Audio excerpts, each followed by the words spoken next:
Tohara ya wanaume ni upasuaji wa kitaalamu wa kuondoa ngozi ya mbele ambayo inafunika uume.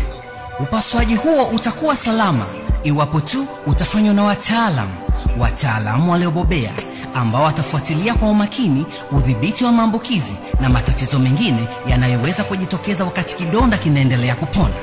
Tohara ya wanaume ni njia bora na sahihi katika kupunguza maambukizi ya virusi vya ukimwi.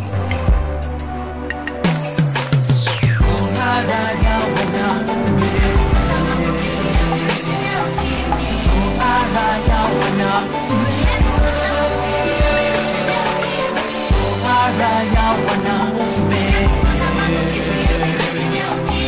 tohara ya wanaume.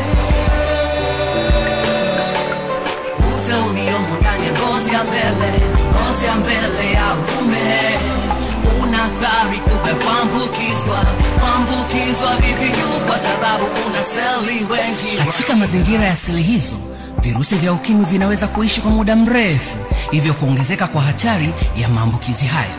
Hali kadhalika, mikwaruzo itokayo katika ngozi ya mbele ya uume usiotairiwa wakati wa tendo la ndoa inaweza pia kuongeza maambukizi ya VVU. Hata hivyo, baada ya kutairiwa, uume unakuwa katika hali inayoitwa kitaalamu epithelia keratinization, ambayo haitaruhusu kuingiwa na virusi vya ukimwi kwa urahisi.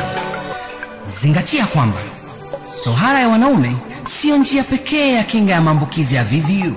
Tohara ya wanaume itakuwa na matokeo mazuri kama itaunganishwa na njia nyingine za kinga kama vile kujizuia, kuwa mwaminifu au kutumia kondom. Kumbuka, maisha ni sasa.